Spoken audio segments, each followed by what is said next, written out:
FK Luadin Fingul Kacha Kacha Barababababababababa Barababababababa Kacha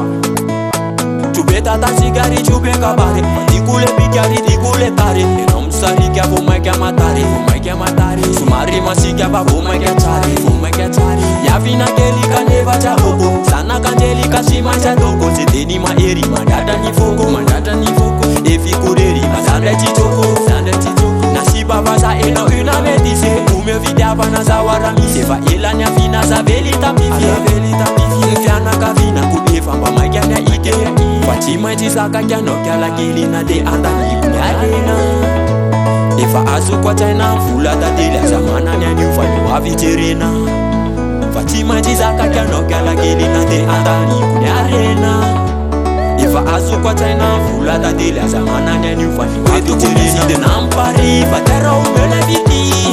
Wetu kumite di DDPI fatera umele viti Terro me le vidie, we tu comisi de nampari, fa terro me le vidie, we tu comite di DDPI, fa terro me le vidie, terro me le vidie, terro me le vidie, terro me le vidie, mangi saga chiano che alla gelina mami la fila, fa mandra patila de asikuta in sicamila, asikuta in sicamila, terro mandovi sa kaisa nova, funu kita sa senaja noza, terro mandovi malala ni fu. Kitu dam lada nasu Dai rumba dovi sa kaisa nova Funu kita isa franaja noza Anaja noza Fatima jisaka kyano kyala gelina de andari kunyalena Efa asu kwa china fula tatele zamana nyami ufani wa viterina Fatima jisaka kyano kyala gelina de andari kunyalena Efa asu kwa china fula tatele zamana nyami ufani wa viterina De nampari fatera umele viti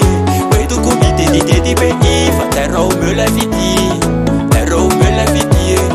we tu comisi de nampari, fa terro me la viti, we tu comité di DDPI, fa terro me la viti, terro me la viti, terro me la viti, terro me la viti, terro me la viti, nasi baba sa eno yuna melise, umbe vidiava na zawara mise. Eva ela nya fina sa veta da sigari ciube kabare Va dicule bicchiari dicule tare E non sari che vo mai chiamatare Su marima si chiama vo mai ghiacciare Iavina Angelica ne faccia poco Sana Angelica si mangia dopo Se teni ma eri mandata ni fuoco E figureri fa sandre ci gioco Fatima jisaka chiano chiala gelina de andani kunyarena Eva asu kwa china fula tatele zamana ne ufani wa viterina Eva asu kwa china fula tatele zamana ne ufani wa viterina We tu kumisi de nampari fa terro me la viti We tu kumite di DDPI fa terro me la viti Terro me la viti We tu kumisi de nampari fa terro me la viti We tu kumite di DDPI fa terro me la viti